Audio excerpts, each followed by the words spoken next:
चिराग पासवान से बढ़ने लगी राजद की नजदीकियां। श्याम रजक ने मुलाकात के बाद कहा आएंगे साथ।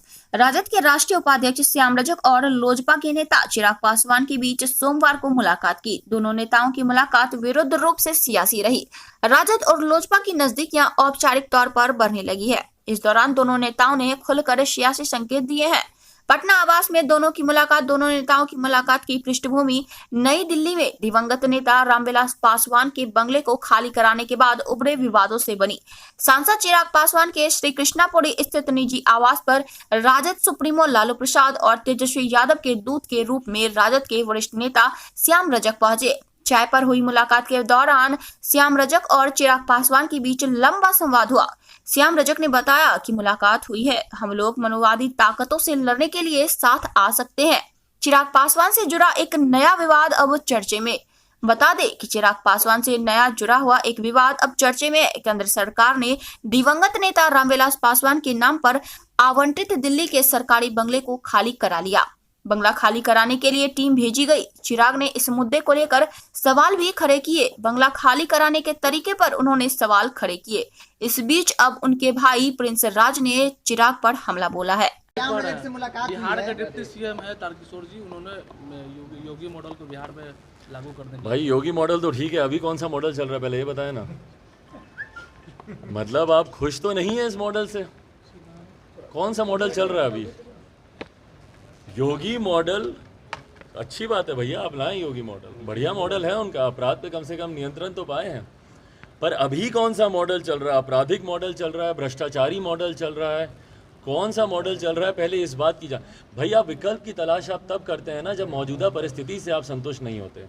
डिप्टी सीएम है आप, तो इसका मतलब आप अपने सीएम के मॉडल से तो कम से कम आप संतुष्ट नहीं है। ये इन्होंने तारकिशोर जी ने चुनाव हुई है, श्याम रजक से मुलाकात हुई है, क्या कहेंगे इस पर?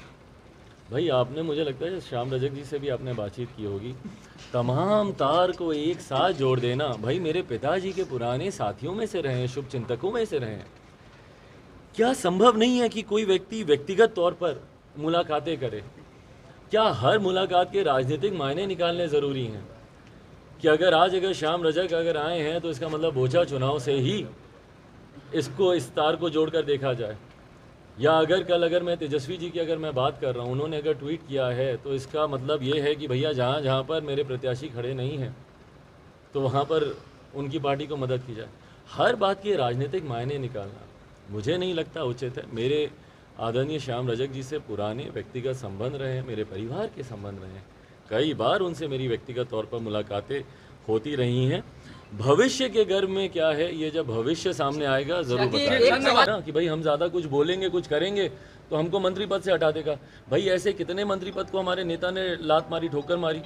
मैंने स्वयं ने 2020 में अगर मैं नतमस्तक रहता इन लोगों के सामने तो आज मैं स्वयं मंत्री होता। पर मंत्री बनने का लालच ना मुझे है, ना मेरे परिवार में किसी को है, ना मेरे पिता को कभी रहा था। और आज जिस लालच में आप अपने भगवान का अनादर होते हुए आप देख रहे हैं, और यही तमाम बातें, और बल्कि आज आपके माध्यम से मैं बोलूँगा कि भाई ख़ास तौर पर पासवान समाज इस बात को देखे कि भाई किस तरीके से रामविलास पासवान जी का अनादर हुआ है और उनके छोटे भाई जो अपने आप को उनका उत्तराधिकारी बोलते हैं, क्या इस अनादर पे उनका खामोश रहना उचित है?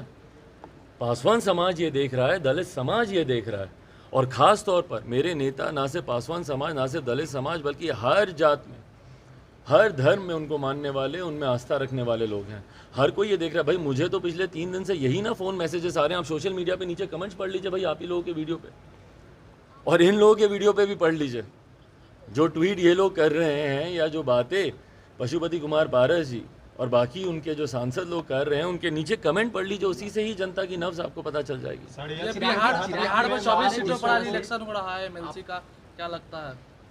भाई 24 सीटों पर इलेक्शन हो रहा है, जिसमें 6 सीटों पर लोक जनशक्ति पार्टी रामविलास चुनाव लड़ रही है। मैं अपनी सीटों के बारे में कहूँगा, एक तरफ जहाँ मुझे विश्वास है कि हमारे प्रत्याशी ये चुनाव जीतेंगे, जिस तरीके से जन समर्थन, जो जनप्रतिनिधि इसमें मतदाता होते हैं, उनका रुझान जिस तरीके से लोक जनशक्ति पार्टी रामविलास और पार्टी की सोच बिहार फर्स्ट, बिहारी फर्स्ट के साथ देखने को मिल रहा है, वहीं इस बात की मैं निंदा भी करूँगा कि जिस तरीके से मेरे एक प्रत्याशी जो कि कोसी जोन से जो चुनाव लड़ रहे हैं, छतरी यादव उनको कहा जाता है, गंगा सागर जी वहाँ से चुनाव लड़ रहे हैं, गंगा सागर उर्फ छतरी यादव जी जो कि सहरसा मधेपुरा से जो चुनाव वहाँ से लड़ रहे हैं, उनके साथ जिस तरीके से जानलेवा हमला कल रात उनके ऊपर किया गया, आप अगर तस्वीरें देखेंगे, गाड़ी स्कॉर्पियो जिस तरीके से, उनकी जो भी गाड़ी थी वो जिस तरीके से क्षतिग्रस्त हुई है, रात में उनको होश नहीं आया है, तो जिस तरीके से उनके ऊपर जानलेवा हमला किया गया, भाई राजनीति में आप नीतियों का विरोध कीजिए ना, एक दूसरे का मौखिक आप विरोध कीजिए, पर इतना डर कि उनके ऊपर आप जानलेवा हमला करा दें, इतना डर कि आप व्यक्ति को आप समाप्त ही कर दें, ये कहीं से भी उचित नहीं है। और बिहार की जनता ये देख रही है भैया कि हम लोगों के ऊपर एक के बाद एक किस तरीके से, भाई चिराग पासवान का कसूर आज की तारीख में क्या बताएं ना, कि मैं बिहार के लिए लड़ रहा हूँ, बिहारियों के लिए लड़ रहा हूँ, मैं यहाँ पे बेहतर शिक्षा, बेहतर रोजगार की मैं लड़ाई लड़ रहा हूँ। मंद है। रामविलास जी हमारे बड़े भाई की तरह रहे। जिस तरह उनको घर से बेदखल किया गया, जिस तरह से वहाँ दलित नेताओं के चित्र मूर्ति के साथ अपमान किया गया, इससे चिराग पासवान जी मर्माहत रहे हैं।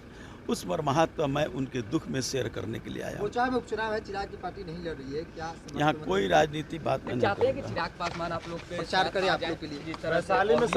नेचुरल है। आज देश में दो धारा है, एक तरफ मनुवादी लोग हैं और एक तरफ देश में जो सब लोग कुचले गए हैं वो लोग हैं। हम चाहेंगे कि सारी शक्तियाँ जो मनुवाद के खिलाफ हैं वो सब लोग एक साथ हों, एक साथ मिल करके इस मनुवादियों को परास्त करने का काम। तैयारी है क्या सर? ये 24 की तैयारी 24 की तैयारी हम लोग की मजबूती के साथ है। एकजुट होकर तैयार हैं आप हम लोग? चाहते हैं कि बीजेपी के खिलाफ सारी शक्तियां जो बीजेपी के खिलाफ है, मनुवाद के खिलाफ है, इस राष्ट्र के द्रोही लोगों के खिलाफ है, जो यहाँ पर मनुवाद की संस्कृति लाना चाहते हैं, ऐसे लोगों को एकजुट करके और उसको परास्त करने का काम चिराग करें। पासवान के साथ जो हुआ और जो कुछ हो रहा, लगता है बीजेपी भी भूमिका में है, लेकिन निश्चित रूप से बीजेपी की वहाँ सरकार है, वहाँ उनके विभाग हैं, उन लोग की भागीदारी निश्चित है। उनके बिना कुछ हो सकता है क्या? इतने दिनों तक वो जैसा कह रहे थे कि उनको आश्वासन दे रहे थे और तुरंत उनको इस तरह से घटना हुआ।